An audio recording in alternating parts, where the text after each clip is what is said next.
V6. The compact luxury crossover descriptor is hardly vivid enough for Land Rover's Range Rover Velar. The SUV is on the large side of that class and looks it, measuring just shy of the midsize Range Rover Sport in every dimension.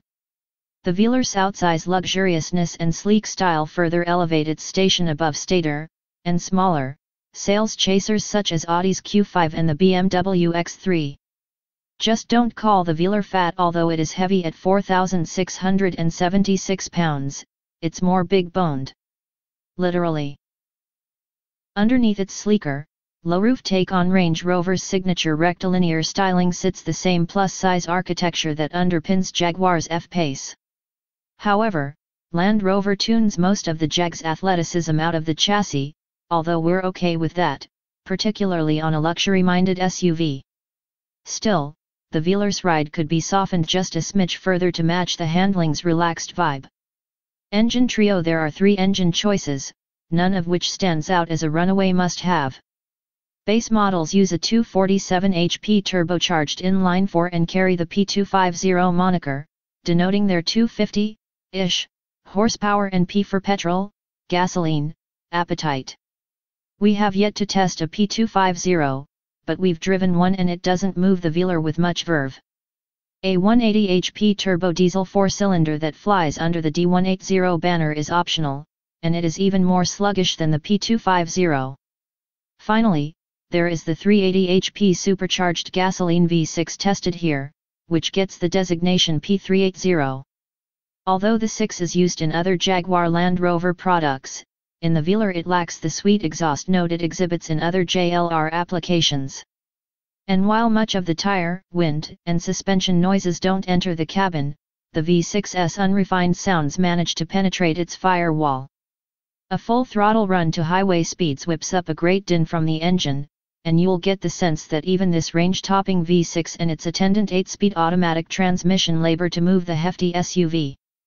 Indeed, the Velar, at 5.7 seconds to 60 miles per hour, is a significant 0.6 seconds slower than its mechanical twin, the Jaguar F-Pace S. This Range Rover also returned a disappointing 17 mpg overall during our test. Wow factor. We suggest embracing the Velar's relaxed driving demeanor while spending time admiring the stunning interior. Modern and well-appointed, the cabin is assembled from high-quality materials combined and executed in novel ways. Take, for example, the door trim, which is available in typical materials such as wood or aluminum but is incorporated in the recessed part of the door panels alongside the elbow rests. Even with all that, the rest of the interior is outshined in wow factor by Land Rover's all-new dual-display infotainment system, InControl Touch Pro Duo. The system banishes nearly every major physical button in the cabin save for the headlight switch, the transmission's rotary knob gear selector, and the window switches. Visually, this is a coup. The 2 glossy 10-inch touchscreens, which are augmented by the Velar's standard digital gauge cluster, look incredible. The upper screen primarily handles audio, navigation, and settings functions, while the lower display swaps between climate controls and driving mode settings. It's all stunning to behold, but a dark shadow of confusion draws over the displays when it comes to their boggling configurability. For some reason, one can set the 2 displays and the gauge cluster to show current audio information or a phone menu simultaneously. Alternatively, one can pull up a navigation map on the upper central screen and in one of 4 locations in the gauge cluster, left of a central tachometer, right of that tachometer, centralized between a tachometer and speedometer, or full width across the entire display. Those 4 spaces also can play host to audio, phone, and other menus. With time, owners will likely grow used to the menus or simply set, or have the dealer adjust, them to their liking and never mess with them again. Ditto the multi-function rotary knobs embedded in the lower screen, which depending on what menu the lower screen is set to can conceivably alter each front seat climate zone's temperature, fan speed, seat heat or ventilation levels, and driver's side only choose from among the Velar's 6 driving modes. Jumping from one adjustment to the other requires more button presses than seems necessary. Want to adjust the heated seat while the driving mode menu is active?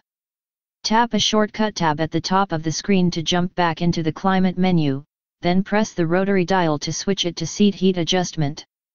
You'll probably want to do this while the car is stopped. Worse than the screen's ergonomic flaws are their occasionally slow and inconsistent responses to touch inputs. This is a criticism we've previously leveled at various JLR infotainment systems. Model handsome. Perhaps the Velar's greatest trick is that it doesn't sacrifice practicality on the altar of style.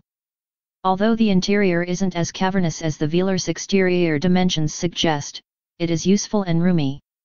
Thanks in part to the ample rear overhang, there is a class-leading 34 cubic feet of cargo space behind the second-row seats.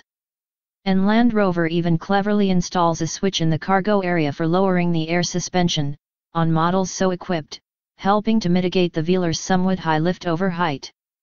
Infotainment teething issues aside, the Velar is successful at its mission of feeling like a true luxury good. It's a comfortable, attractive thing that looks expensive. And it can really nail that last bit, especially the P380 version. Step up the trim level ladder to our test car's R-Dynamic house spec, and you're facing a $78,095 bill before adding any options. That's a long way from the base, $50,895 Velar P380, not to mention the $65,195 Velar SP380, the cheapest way to get the V6. Of course, our test vehicle carried a few options on top of the R-Dynamic house trim $11,565 worth, including a $3,060, 1600-watt Meridian audio system, and $1,125 locking rear differential, the $1,380 extended leather package, $870 for 4-zone automatic climate control, and a $580 on/off-road package with off-road specific driving modes. The rest of the cost was tied up in nicer floor mats, ambient interior lighting, an R-Dynamic black exterior trim package, a heated windshield, and other assorted knickknacks. Nick some of those knacks, and you'll get the same high style for slightly less.